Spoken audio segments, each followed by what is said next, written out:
Welcome to Cambridge English Language Institute. This is Ansar Ahmad and today's video I am going to talk about centrioles. तो आज first year की biology से centriole के बारे में पढ़ लेते हैं कि सेंट्रियोल के स्ट्रक्चर क्या है और फंक्शन क्या है। तो डिटेल से देखते हैं। सबसे पहले अगर हम इस वर्ड की बात कर लेते हैं, centriole is taken from Latin word. ये कौन से वर्ड से लिया है? लैटिन वर्ड से लिया है और लैटिन वर्ड लिया है दैट इज सेंट्रियोम। सेंट्रियोम से लिया है और सेंट्रियोम का मतलब है सेंटर, सेंटर से लिया है। और अगर इसकी हिस्ट्री को देख ले तो ये सबसे पहले किसने डिस्कवर किया? ये सबसे पहले डिस्कवर किया है बोवेर ने। बोवेर और दूसरा साइंटिस्ट था दैट इज कॉल्ड बेनेडन। बेनेडन ने इनको डिस्कवर किया था इन 1880s में उन्होंने डिस्कवर किया। और अगर हम ये देख लें कि ये कौन कौन से ऑर्गेनिज्म में मौजूद होता है, ऑर्गेनिज्म के सेल में मौजूद होते हैं, तो सबसे पहले बात कर लेते हैं कि ये जो मौजूद होता है एनिमल सेल में मौजूद होता है। एनिमल सेल्स में मौजूद होता है और cells of microscopic organism microscopic cell में मौजूद होते हैं। माइक्रोस्कोपिक ऑर्गेनिज्म या माइक्रोस्कोपिक सेल्स में मौजूद होता है।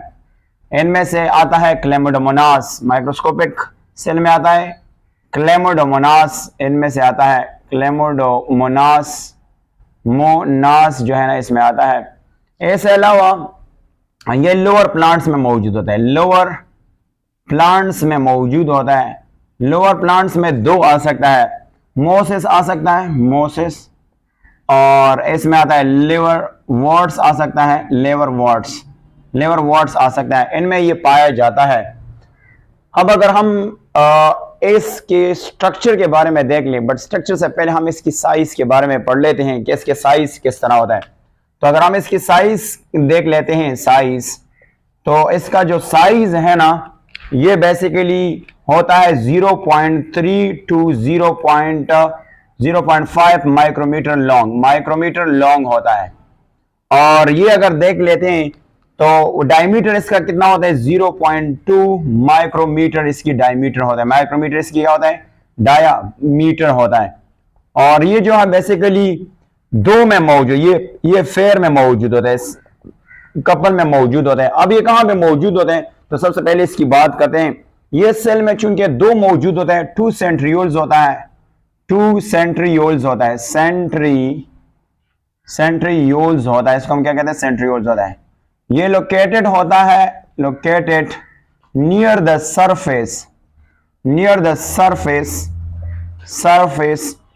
टू न्यूक्लियस के करीब होता है। न्यूक्लियस के क्या होता है? करीब होता है। अगर मैं यहाँ पे थोड़ा सा देख ले लूँ ना, या थोड़ा सा देखता हूं तो ये किस तरह होता है। सबसे पहले अगर हम बात करेंगे एनिमल सेल में, तो हमें ये पता है कि इसको हम नाम देंगे, बेसिकली इसको हम नाम देंगे कि ये सेल है और ये सेल में, ये बाहर जो है ना, इसका नाम है सेल मेम्ब्रेन। इसको हम सेल मेम्ब्रेन या प्लाज्मा मेम्ब्रेन भी बोल सकते हैं। इसके अंदर चूंकि हमें पता है कि न्यूक्लियस है तो इसको हम न्यूक्लियस बोल सकते हैं, न्यूक्लियस है। ये राइट एंगल में बोथ ऑफ जो सेंट्रियोल मौजूद है, ये न्यूक्लियस के करीब मौजूद होता है, राइट एंगल में।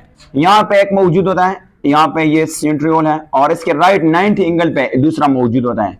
इसको हम सेंट्रियोल कहते हैं। दोनों को हम क्या नाम देंगे? दोनों का नाम है सेंट्रियोल, सेंट्रियोल कहते हैं। और ये जिस जगह पे मौजूद होता है इसको हम नाम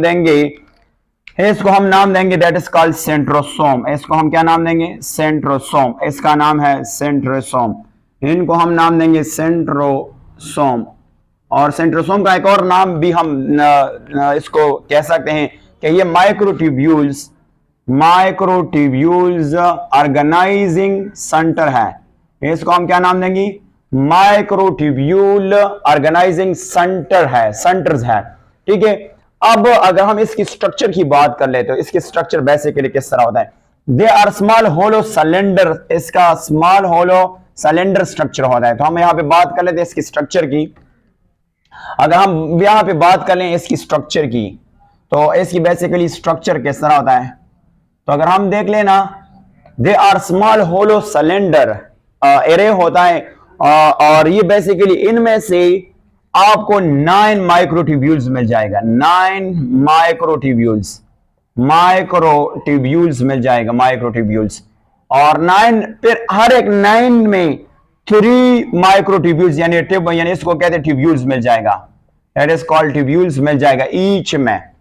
तो अगर हम इसके स्ट्रक्चर को देख लेते हैं ना कि इसके स्ट्रक्चर किस तरह है, तो मैं यहां से इसके स्ट्रक्चर को ड्रॉ करता हूं कि फॉर एग्जांपल यहां से मैं देख लूँ यहां से, तो ये आपके पास होगा 1, फिर आपके पास है 2, 3 एंड 4, 5, 6, 7, 8 और 9। ये आपके पास 9 हो गया, 9 ये हो गया। और 9 के साथ आप क्या कर लेंगे, इसके साथ और ट्यूब्यूल बनाएंगे, 1 and that is another 1 and that is another 1, that is another 1। यहां पे ट्यूब्यूल हो गया, यहां पे ट्यूब्यूल हो गया, यहां पे ट्यूब्यूल हो गया, ट्यूब्यूल हो गए। तो आपके पास कितने बन गई, 9 9 18 बन गए। इसके साथ और भी बना लेते हैं, यहां से ये ट्यूब्यूल्स पे मुश्तमिल होता है इस तरह, ये ट्यूब्यूल्स, ये 9 ये ट्यूब्यूल्स पे क्या होता है, मुश्तमिल होता है ये वाला, ये इसकी बेसिकली स्ट्रक्चर होता है, इस तरह के स्ट्रक्चर होते हैं। तो हम इसको ये 3 ट्यूब्यूल्स को हम क्या नाम देंगे, क्योंकि ये 3 के फॉर्म में मौजूद होते हैं, इसको हम ट्रिपलेट कहते हैं, ट्रिपलेट, इसको हम क्या कहते हैं, ट्रिपलेट्स कहते हैं। ये सारे क्या है, ट्रिपलेट्स होते हैं। और अगर हम देख लें तो इन्हें एक एक को हम क्या नाम देंगे, ये आपके पास एक हो गया, ये एक 1, ये टोटल 9 है, तो ये 2 हो गया, ये 3 हो गया, ये आपके पास 4 हो गया, ये आपके पास 5 और ये हुआ 6 और ये आपके पास 7 हो गया, ये 8 है और ये फाइनली जो है 9 हो गया, 9। सो 9 3 क्या है, 9 मल्टीप्लाई बाय 3, इनमें से 27 माइक्रोट्यूब्यूल्स है, माइक्रोट्यूब्यूल्स है। कितने हैं टोटल, 27 माइक्रोट्यूब्यूल्स होते हैं। ये बेसिकली इस तरह जो है इसका स्ट्रक्चर होता है। इसका स्ट्रक्चर हम और तरीके से भी ड्रॉ कर सकते हैं, बट ये जो है बेहतर और सिंपल तरीका है। अगर हम थोड़ा सा देख लेते हैं इसके फंक्शन क्या है, तो आपको पता है सेल डिवीजन से पहले चूंकि दो सेंट्रियोल होते हैं, तो 2 से क्या बन जाता है, 2 से बन जाता है और 2 सेंट्रियोल बन जाता है, यानी सेंट्रियोल डुप्लीकेट हो जाता है। और डुप्लीकेट से क्या मुराद होता है, यानी इसकी कॉपी बन जाता है। और जब कॉपी बन जाता है ना, तो एक जोड़ा जो है ना वो माइग्रेट करना शुरू होता है toward the opposite pole of nucleus, ये यहां पे आ जाता है, दूसरा जो है वो यहां पे आ जाता है, यहां पे। और आपको पता है चूंकि ये सेंट्रियोल का फंक्शन क्या है, ये स्पाइनल फाइबर्स बनाता है। तो स्पाइनल फाइबर्स को देखते हैं कि किस तरह बनाते हैं।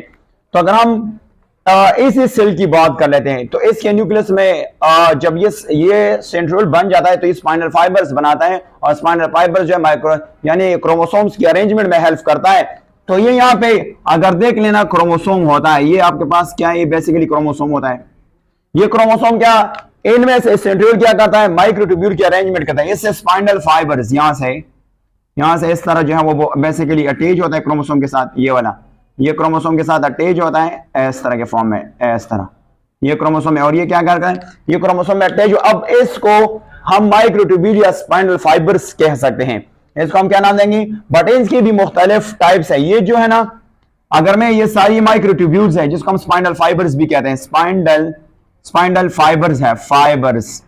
अगर हम देख लेना बच्चे, तो इनमें से क्या होता है कि जो इस पोल रीजन से निकले हैं स्पाइनल फाइबर्स, इसको हम पोलर स्पाइनल फाइबर्स कहते हैं, पोलर स्पाइनल फाइबर्स या पोलर ट्यूब्यूल्स भी कहते हैं, that is called here polar tubules भी कहते हैं, फाइबर्स कहते हैं, स्पाइनल फाइबर्स या इसको माइक्रोट्यूब्यूल्स भी कहते हैं। और जो क्रोमोसोम से इर्द गिर्द दोनों यानी ये क्रोमोसोम से पास हुए हैं, इसका नाम है, इन दोनों को हम क्या नाम दे सकते हैं, इन दोनों को हम एक स्पेसिफिक नाम देते हैं, इसको हम कहते हैं काइनेटोकोर, काइनेटोकोर का नाम देते हैं, that is called core, kinetochore protein का नाम देते हैं, प्रोटीन, या इसको हम कहते हैं काइनेटोकोर ट्यूबुलिन प्रोटीन। और अगर हम यहां पे बात करें कि इससे भी यहां से कुछ और धागे निकले हैं, वो भी बेसिकली क्या है, उसको हम नाम देंगे ईस्टर, इसको हम क्या नाम देंगे, एस्टर, इसको कहते हैं एस्टर कहते हैं। और ये भी इसके पास, तो ये एनिमल में क्या फंक्शन करता है, एनिमल में जो सेंट्रियोल का काम है वो स्पाइनल फाइबर्स अरेंजमेंट करता है, और ये अरेंजमेंट फिर क्या करता है, न्यूक्लियस में फोरो करता है, यानी न्यूक्लियस के डिवीजन में हेल्प करता है, न्यूक्लियस जो है वो डिवाइड करता है। तो इसको हम कैरोकाइनेसिस भी कहते हैं। इसके अलावा अगर प्लांट के सेल में बात करें कि प्लांट सेल में क्या होता है, अगर प्लांट सेल में, चूंकि हमने ये बात की थी कि सेंट्रियोल एब्सेंट है, हमने ये बात की थी कि प्लांट सेल में सेंट्रियोल एब्सेंट है, तो फिर ये प्रोसेस किस तरह होता है। अगर मैं एक एनिमल यानी एक प्लांट सेल की बात कर लूं, तो चूंकि हमें पता है कि प्लांट सेल में कौन सा चीज मौजूद होता है, प्लांट सेल में चूंकि न्यूक्लियस मौजूद होता है, वो अगर मैं एक साइड में मौजूद होता है, नो डाउट, बट हमने आपके अंडरस्टैंडिंग के लिए, तो इसमें भी बेसिकली क्रोमोसोम तो होंगे, नो डाउट इसमें से क्रोमोसोम तो होंगी। तो फिर जो है ना माइक्रोट्यूब्यूल्स तो है, बट माइक्रोट्यूब्यूल्स की अरेंजमेंट कौन करता है, उसको कौन ऑर्गेनाइज करता है। तो यहाँ पे एक और जगह होता है जिसको हम कहते हैं एनालोगस रीजन, इसको हम क्या नाम देंगे, एनालोगस, इसको हम एनालोगस रीजन कहा जाता है, रीजन। और ये एनालोगस रीजन क्या है, यहाँ पे एक प्रोटीन मौजूद होता है जिसको हम कहते हैं टेबुलिन, और ये टेबुलिन प्रोटीन को हम दूसरा नाम भी कहते हैं गेमा या गेमा टेबुलिन भी कहते हैं, इस प्रोटीन का काम क्या है कि ये अरेंजमेंट करता है स्पाइनल फाइबर्स यानी माइक्रोट्यूब्यूल्स। ये क्या करता है, यहाँ पे माइक्रोट्यूब्यूल्स कौन बनाता है, ये जो रीजन है ये बेसिकली हेल्प करता है माइक्रोट्यूब्यूल्स की अरेंजमेंट में, यहां से ये क्या करता है, हेल्प करता है। तो यहाँ पे क्या है, यहाँ पे तो सेंट्रियोल है, यहाँ पे सेंट्रियोल नहीं है, तो यहाँ पे एनालोगस रीजन है, एनालोगस में बेसिकली टेबुलिन है, यानी, और ये टेबुलिन को हम गेमा टेबुलिन भी कहते हैं, और ये बेसिकली यानी माइक्रोट्यूब्यूल्स, ये बेसिकली क्या है, ये बेसिकली माइक्रोट्यूब्यूल्स है, और ये माइक्रोट्यूब्यूल्स की क्या करता है, यहाँ पे अरेंजमेंट करवाता है, अब अगर हम यहाँ पे देख लेते हैं कि हमारी जो सेंट्रियोल है, सेंट्रियोल से दो और ऑर्गेनेल्स बनते हैं, सेंट्रियोल से अगर हम देख ले सेंट्रियोल्स, तो सेंट्रियोल से दो और ऑर्गेनेल्स बनते हैं, एक का नाम है सीलिया और दूसरे का नाम है फ्लैजेला, जो है इसको हम कहते हैं फ्लैजेला। ये दो भी इससे बनते हैं, तो हम इसमें फ्लैजेला और सीलिया में डिफरेंस भी देखते हैं। So let's discuss the difference between cilia and flagella. तो अगर हम सीलिया और फ्लैजेला की थोड़ा सा देख लेते हैं कि सीलिया और फ्लैजेला में क्या फर्क है, तो यहां पे देख लेते हैं कि सीलिया और फ्लैजेला में क्या फर्क है। अगर हम देख लें, सीलिया है और नेक्स्ट है फ्लैजेला, सीलिया और नेक्स्ट एंड है फ्लैजेला है, जिसको हम कहते हैं फ्लैजेला है। तो अगर यहां पे बात कर लेते हैं सीलिया और फ्लैजेला की, तो अगर हम यहां पे देख लेना कि दोनों क्या है, दोनों सेम है, दोनों क्या है, अगर दोनों की बात कर लेते हैं तो सीलिया और फ्लैजेला क्या है, दोनों सेम है, दोनों क्या है, सेम है, but they are actually same, but they were given different names before studying their structure। जब इनके स्ट्रक्चर स्टडी किया तो फिर इसको क्या नाम दिया, स्ट्रक्चर की वजह से इसको डिफरेंट नेम दिया। यानी मैं सादा से बात अगर कर लू ना कि ऑर्गेनाइज के लिहाज से ये एक जैसे हैं, बट स्ट्रक्चर के लिहाज से ये एक दूसरे से डिफरेंट है। आज हम ये कंसेप्ट क्लियर करेंगे किस तरह एक दूसरे से डिफरेंट होते हैं।